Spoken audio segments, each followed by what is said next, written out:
Good morning students, online classes में आपका स्वागत है। लास्ट क्लास में अपन ने स्टार्ट किया था बहुलक और बहुलक की परिभाषा बताई थी कि बहुत सारी छोटी छोटी जो इकाइयां हैं वो आपस में जुड़कर उच्च अणुभार वाले बहुलक का निर्माण करती है। अब देखिए, आज अपन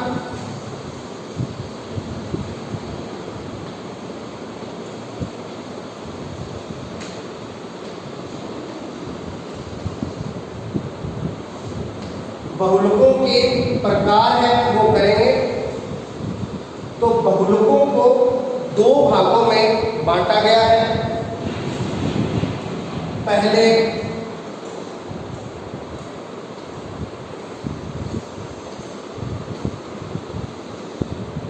प्राकृतिक बहुलक और दूसरे संश्लेषित या कृत्रिम बहुलक। प्राकृतिक बहुलक क्या होते हैं? ऐसे बहुलक जो प्रकृति से प्राप्त होते हैं, यानी पेड़ पौधों से प्राप्त किए जाते हैं। ऐसे बहुलक जो पेड़ पौधों से प्राप्त किए जाते हैं क्या कहलाते हैं? प्राकृतिक बहुलक। और संश्लेषित या कृत्रिम बहुलक क्या होता है? ये बहुलक मानव द्वारा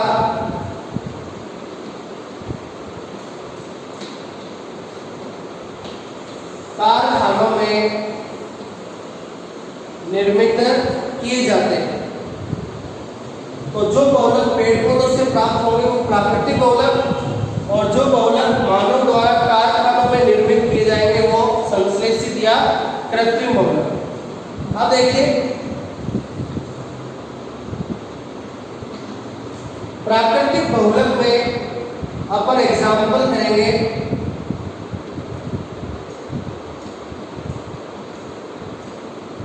प्राकृतिक रबर,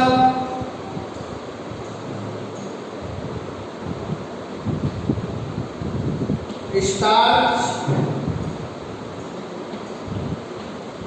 प्रोटीन,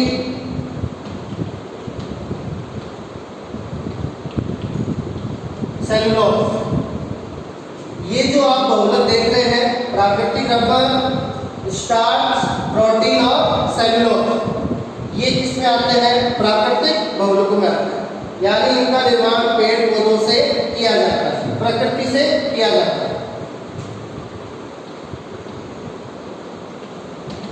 संश्लेषित या कृत्रिम बहुलक, इसमें देखिए एग्जाम्पल, इसमें एग्जाम्पल आएंगे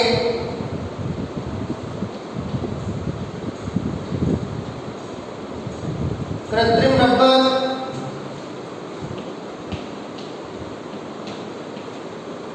रेसे, रेसे में एक तो आएगा नायलॉन 6 और एक आएगा टेरिलीन या डेक्ट्रॉन।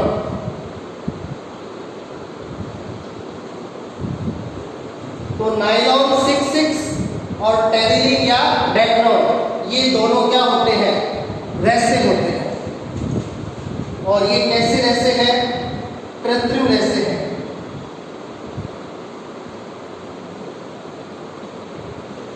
कैसे रेसे हैं? ये कृत्रिम रेसे हैं। इनका निर्माण मानव द्वारा कारखानों में किया जाता है। इसके बाद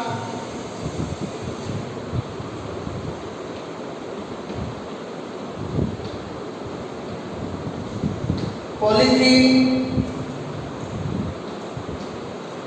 पीवीसी, पीवीसी की फुल फॉर्म होती है पॉली विनाइल क्लोराइड। तो पीवीसी की फुल फॉर्म क्या होती है? Polyvinyl chloride, PAN, poly acrylo nitride, PAN को क्या कहेंगे? Poly acrylo nitride. अब देखिए, ये जो जितने भी बहुलक है ये मानव द्वारा कारखानों में निर्मित किए जाते हैं, इसलिए इनको कहा जाता है संश्लेषित या कृत्रिम बहुलक। तो इसमें कृत्रिम रबर, कृत्रिम रेसे, नायलॉन सिल्क और टेरिन या डेक्रोन, और ये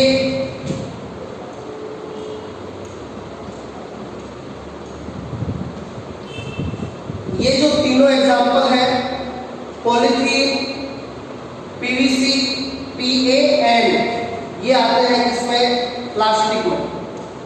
तो देखिए, ये बहुलकों के अपन दो प्रकार है वो बताएंगे।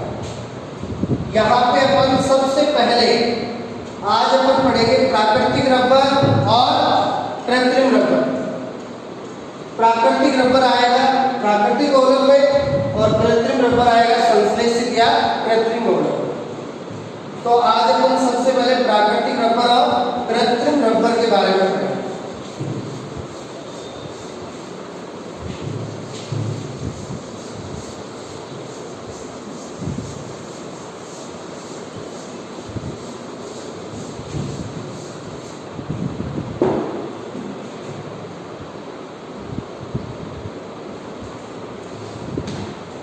अब देखिए, प्राकृतिक रबर यानी जो रबर है वो क्या होते हैं? बहुलक होते हैं, और जो प्राकृतिक रबर है वो प्रकृति से प्राप्त किया जाता है। अब देखिए, प्राकृतिक रबर है उसको जिस पौधे से प्राप्त किया जाता है उस पौधे का नाम है हेविया ब्रेसिलियंसिस। प्राकृतिक रबर को जिस पौधे से प्राप्त किया जाता है उसका नाम क्या है? हेविया ब्रेसिलियंसिस। अब देखिए, हेविया ब्रेसिलियंसिस पौधे से प्राकृतिक रबर को कैसे प्राप्त किया जाता है? ये अपना पौधा है हेविया ब्रेसिलियंसिस का। सबसे पहले इसमें तने पर तिरछा कट लगाया जाता है। तो सबसे पहले हेविया ब्रेसिलियंसिस के तने पे क्या लगाएंगे? तिरछा कट लगाएंगे, जिससे इसके तने से दूध जैसा पदार्थ बाहर निकलता है। इसके तने से दूध जैसा पदार्थ बाहर निकलेगा। ये जो दूध जैसा पदार्थ बाहर निकलता है इसको कहा जाता है लेटेक्स या छीर। इस दूध जैसे पदार्थ को क्या कहेंगे? लेटेक्स या छीर कहेंगे। अब लेटेक्स या छीर में मिला दिया जाएगा जल। लेटेक्स या छीर में क्या मिला देंगे? जल मिला देंगे, जिससे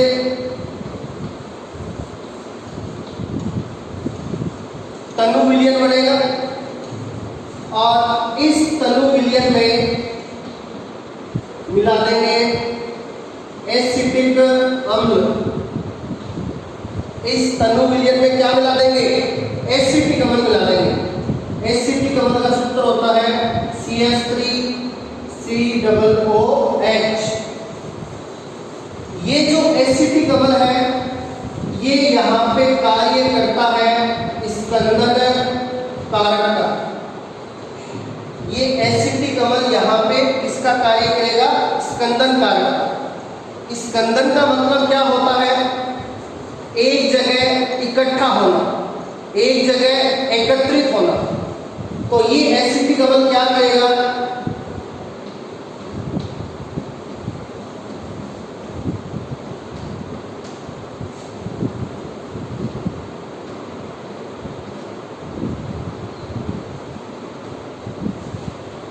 ये एसिटिक अम्ल क्या करेगा? लेटेक्स या छीर में जो रबर वाला भाग है, लेटेक्स या छीर किसको कहा था? इस हैविया ब्रेसिलियंसिस के तने से जो दूध जैसा पदार्थ बाहर निकला था, इसको अपन ने कहा था लेटेक्स या छीर।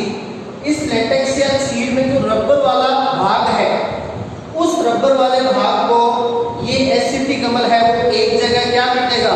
इकट्ठा कर देगा। इसलिए एसिटिक अम्ल को यहाँ पे कहा जाता है स्कंदन कारक। अब देखिए, ये जो यहाँ पे रबर प्राप्त हुआ है, इस रबर को कच्चा रबर कहा जाता है और इस कच्चे रबर में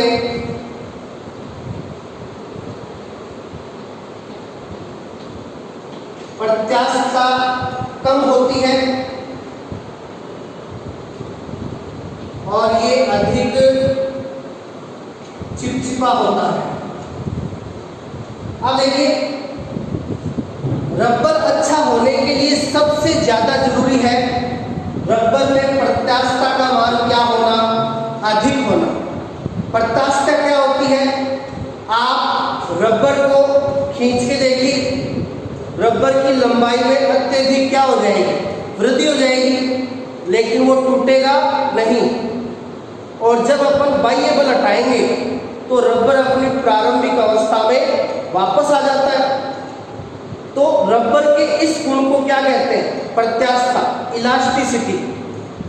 तो अच्छे रबर में प्रत्यास्थता गुण है वो अधिक से अधिक होना चाहिए। तो यहाँ पे जो रबर प्राप्त होता है, इस रबर में प्रत्यास्थता क्या होती है? कम होती है और ये अधिक चिपचिपा होता है। इसलिए कच्चा रबर है वो एक अच्छी क्वालिटी का रबर नहीं होता। तो अब इसे अपन अच्छी क्वालिटी में चेंज करेंगे। तो अच्छी क्वालिटी में चेंज करने के लिए प्रत्यास्थता क्या होनी चाहिए? अधिक होनी चाहिए। अब देखिए, इस रबर में प्रत्यास्थता कैसे बढ़ाएंगे?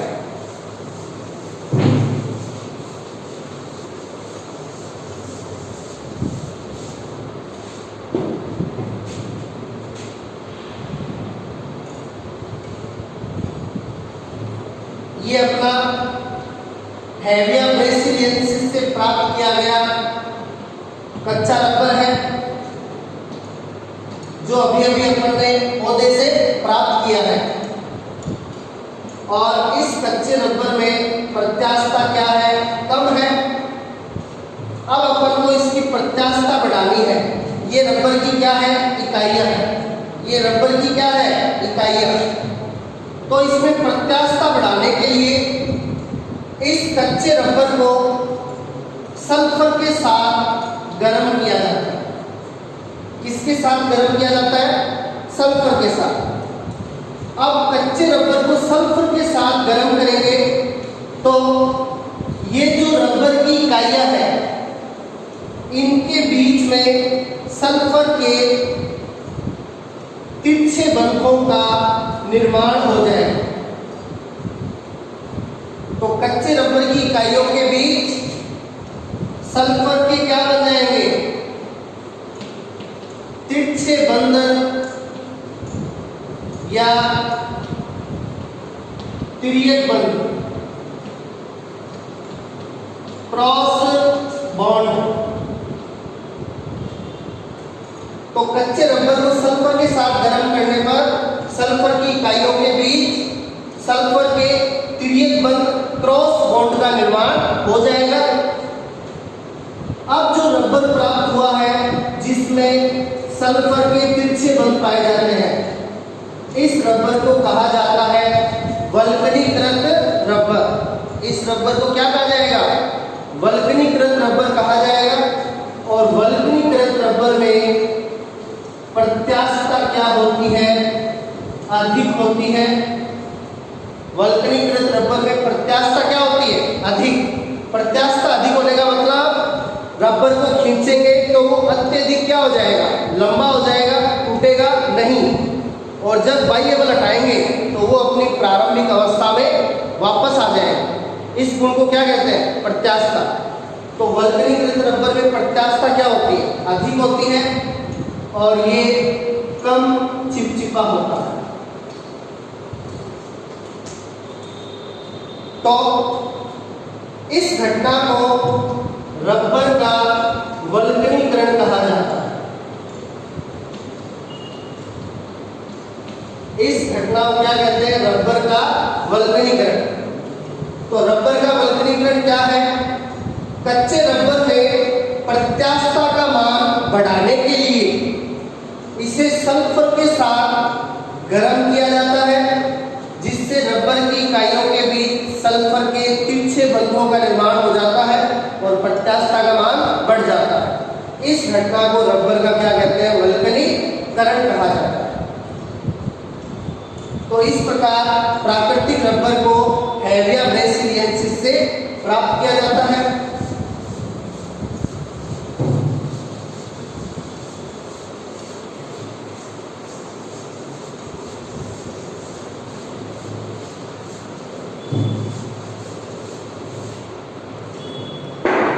अब देखिए, प्राकृतिक रबर एक क्या है? बहुलक है। अब बहुलक में अपन ने बताया था बहुत सारी क्या होती है? इकाइयां होती हैं। तो देखिए, प्राकृतिक रबर की इकाई का क्या नाम होता है? प्राकृतिक रबर को कहा जाता है पॉली आइसोप्रीन। प्राकृतिक रबर को क्या कहा जाता है? पॉली आइसोप्रीन कहा जाता है। यानी प्राकृतिक रबर की एकल इकाई का क्या नाम होता है? आइसोप्रीन। प्राकृतिक रबर की एकल इकाई का नाम होता है क्या? आइसोप्रीन। तो देखिए, आइसोप्रीन का फॉर्मूला होता है CH2 double bond C CH3 CH double bond CH2। तो ये फॉर्मूला है किसका?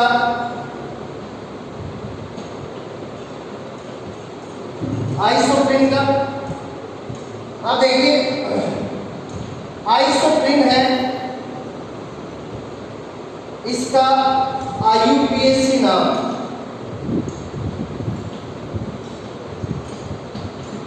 आइसोप्रीन का IUPAC नाम देखिए, यहां पे कार्बन श्रृंखला हो जाएगी 4 कार्बन की, और ये CH3 क्या बन गया? प्रतिस्थापी। अंकन इधर से हो जाएगा, पहला कार्बन, दूसरा, तीसरा, चौथा। अंकन इधर से क्यों? क्योंकि इधर से इस प्रतिस्थापी को कम से कम अंक मिल रहे हैं। यहाँ पे डबल बॉन्ड कितने हैं? 2 है। डबल बॉन्ड को इधर से करेंगे, एक को पहला कार्बन, दूसरे को तीसरा कार्बन। इधर से करेंगे तब भी एक डबल बॉन्ड को पहला कार्बन, दूसरे को तीसरा। डबल बॉन्ड को दोनों तरफ से क्या मिल रहा है? समान अंक मिल रहा है। तो इस कंडीशन में अंकन है वो प्रतिस्थापी के आधार पे होगा, और प्रतिस्थापी CH3 को इधर से कम अंक मिल रहा है। इधर से इसको 2 नंबर कार्बन मिल रहा है, जबकि इधर से इसको कितना मिलेगा? 3 नंबर मिलेगा।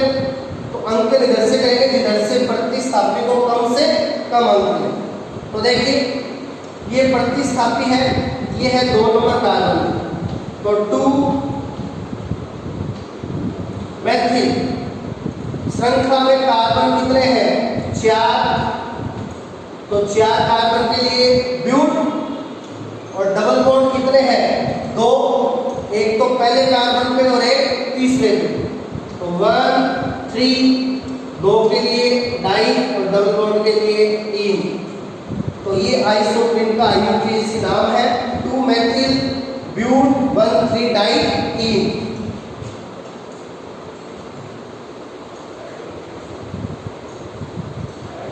अब देखिए, आइसोप्रीन के ले लेंगे कितने अणु? N अणु।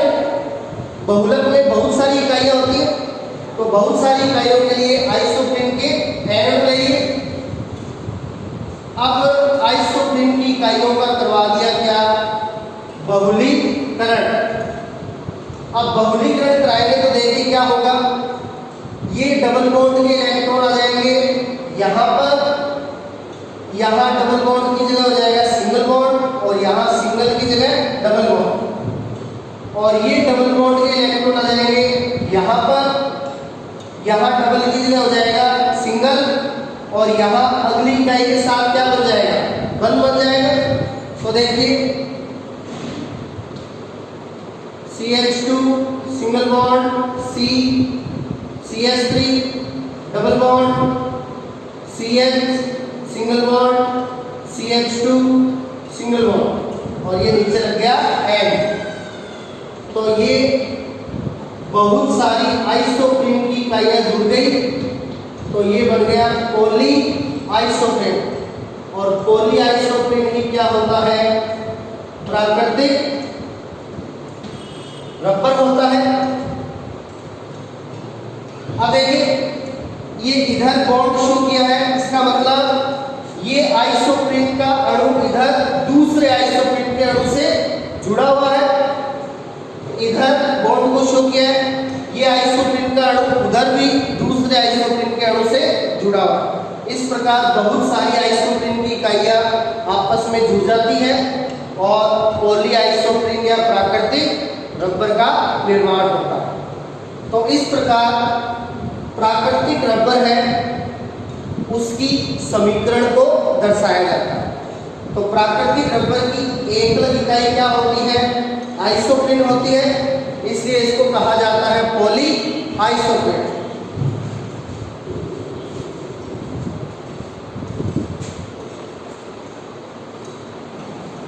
तो ये प्राकृतिक रबर है।